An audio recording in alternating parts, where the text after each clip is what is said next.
Magic.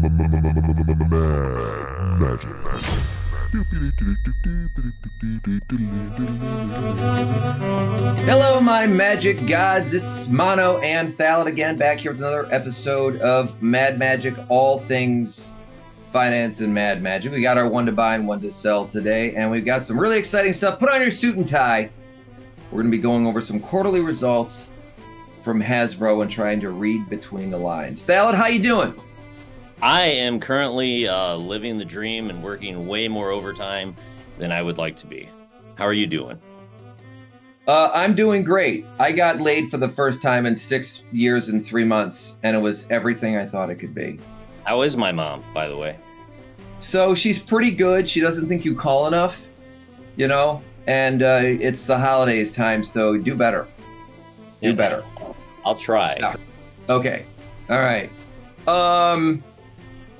So on a show today, one to buy, one to sell, and I'll actually admit this, that I had forgotten all about this card, and I think, Thallid, you're way off the reservation on this. But go ahead, and I mean, what I mean by off the reservation, I think it's a great card. I think it's a good one to buy. I think people are missing it. I just mean you really broaden your scope to think of a card to go grab. And I'm like, how did I miss this one? So without further ado, though, go ahead, tell everybody, what is your card? This is kind of like a almost a bulk rare, but it's Seed Time. I believe it was printed in Judgment. And it only has one printing as far as I'm aware, and it has not been reprinted since Judgment. Let me read the card real quick. So this is a green Time Walk of sorts. It's an instant, 2 mana, 1 green, 1 colorless. Think about this for Commander. Play Seed Time only during your turn, and what it does is take an extra turn after this one if an opponent played a blue spell this turn. To me, this is like, if you look at a card like Carpet of Flowers, which is an auto include in basically any like competitive Commander deck, this isn't quite on the level of Carpet of Flowers. I only say that because Carpet of Flowers isn't as conditional, and then you've got two different main phases, the pre-combat and post-combat main phase, to take advantage of like Carpet of Flowers. But like, anytime you sit down at a competitive Commander pod of 4 players, the odds that you're playing against a blue player they have to be above 90%. Like everyone at the table, there's Winota, there's Blue Farm, there's only there's Rylus, and you're going to be sitting down in a 4-player pod with blue players probably above 95% of the time. So when you're talking about cards that are certain hosers for colors, it's not as conditional when you're talking about competitive Commander as when you're talking about like other formats. It's not simply a sideboard card, and although your opponent must cast a blue spell, like basically essentially during the turn, it's still like a very good card. And taking an extra turn is way more important statistically when you have 4 people at a table versus even 2 people at a table. So if this resolves, like, it's essentially better than a Time Walk.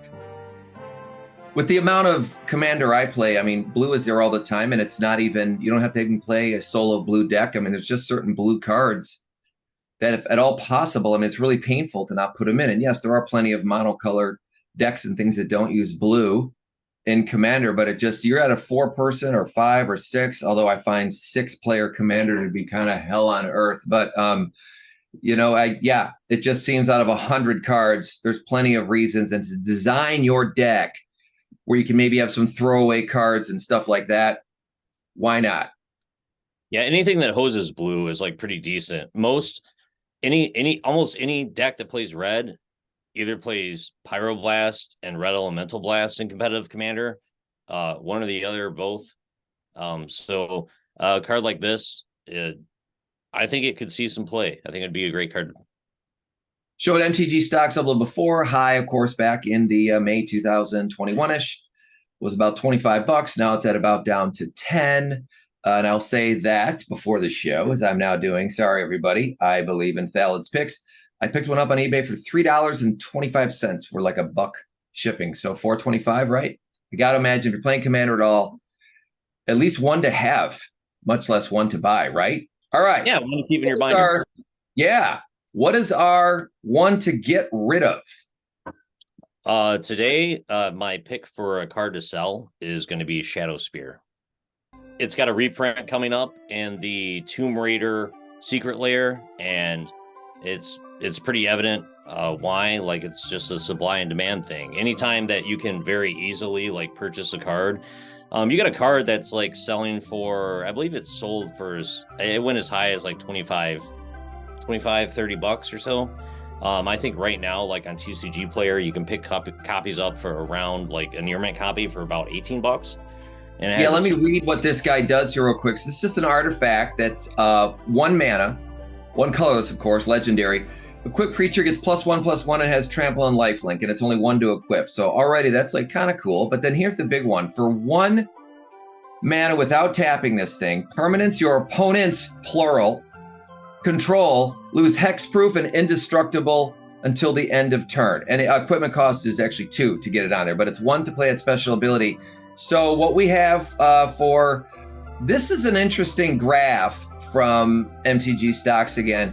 This card has had a lot of activity over a long period of time, over the last 2 years. And it's been, I think the highest that I've got, like you said, is maybe around $25. It's been pretty flat for a while. Like, yeah. I think between about the $20, $25 range.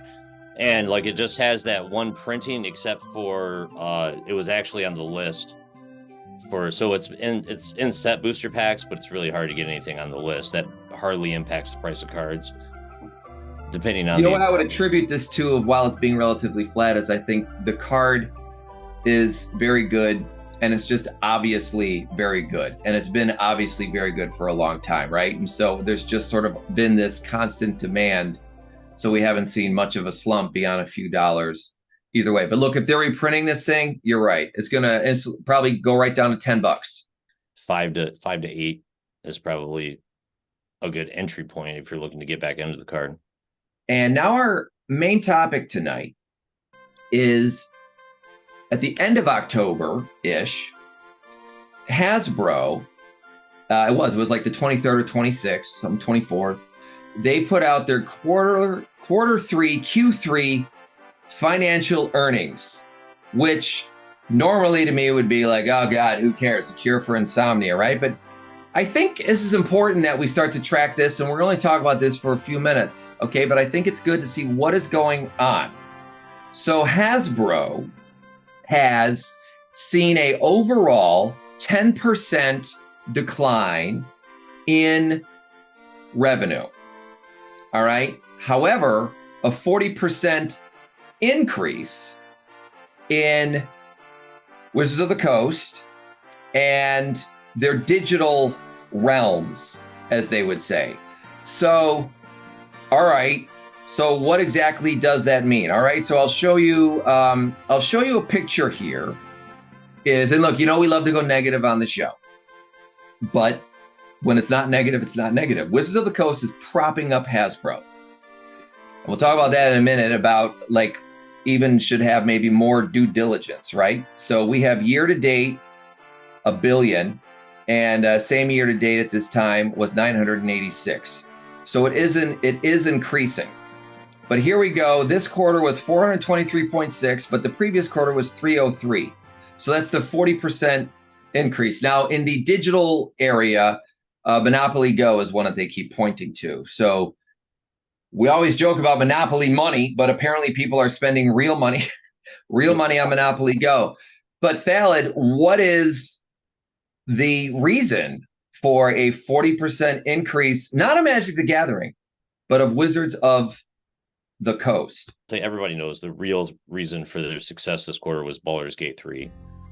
I mean, Baldur's Gate 3 has kicked ass across the board everywhere. So I've talked to you about it, and like, I'm sure you can talk about what you think about the game. So I have played it, and for those of you who are playing it, if you know, one of those moments, I put it down at the start of Act 3 because at the end of Act 2, I finally had my conversation with my super smoking hot high elf blonde elf lord that I spent 27 minutes creating. And then I had my conversation with her at the end of Act 2, and I was so disappointed that not only I couldn't even role play through it. I was just, fuck this game. And yes, I will pick it back up. It is really, really well done. Larian Studios killed it on this, but I think it's something to look at of like, there's not going to be Baldur's Gate 4 next quarter. I think this is it. I think this is as good as it gets for them. I think with all the stuff they're doing with Marvel and everything else, we'll see a peak, another spike when they release some Marvel sets. We talked about in the pre-shows. I just think that's going to break the fourth wall, and having Wolverine fighting Gandalf, we're countering with Professor X to Lara Croft to Doctor Who is just going to just turn into like just an F-all, and they've overstepped. And I think that we're going to see that this is, enjoy this moment, Cynthia Williams, because I think this is your peak. I think there will be people that come in as like maybe collectors because they really like a card with Spider-Man on it because they love Spider-Man. So they're going to want that card, but I don't think it's necessarily going to like really increase it. We're not going to really see like a giant spike in the players. One final thought when you think about this, their entertainment division, which they are selling off, or at least to a big degree with E1, is down 42%. It's actually losing money. Hasbro bought it for $2 billion, selling it to Lionsgate for $500 million. Consumer products, so t-shirts and sheets and whatever, those licensing stuff, is down 18%. Monopoly Go, sure, but mobile games, they come and go. They do not endure for forever. Baldur's Gate was a moment in time. They are now bilking and bilking and bilking MTG for all it's worth to prop up their earnings. And that is the recipe for disaster. It will eventually go boom if Wizards or Hasbro is asking the Magic community to basically now prop up their entire company. That is a dangerous sign. It seems like that's what they've been doing all along, isn't it? Like, I mean, like what franchise on Hasbro is like anything that isn't a dying franchise that Hasbro owns? I mean, like, is anyone out there like really jonesing for like the next set of like G.I. Joe action figures? So I think the problem is they don't know what they are doing. The people who are in charge, they don't fucking play, right? They don't use this stuff. And I think as long as there's that disconnect, they're going to have a real, real big problem. I want to start seeing Cynthia Williams at draft tournaments. I don't think she plays the game. I don't think she knows the game. She doesn't understand the game. And we know this because she's just, well, cross-brand. I mean, that's actually like a punchline in, 2012 rom-coms. We need to team up here. Yeah, we need to synchronize and we need to synergize. We're not alone. We're not alone. We're part of one of the biggest multimedia and brand name companies in the known universe, okay? Let's take advantage of that. Like Crispity Crunch. Coming up in the next on our summer shows here soon, are the releases that we're doing are going to be some new eBay callouts. We are finding some SOBs on there, and we're going to let you know where they are. And Thal has a whole bunch of additional instructions on how to spot a real card. You should look at that video. And then how to start buying and selling on eBay to maximize your profits. These are all things that are going to be coming up on Mad Magic in the coming weeks. So thank you very much, everybody, and we will see you soon. Give them a salute, Thal. One salute to our people today, and yeah. Magic.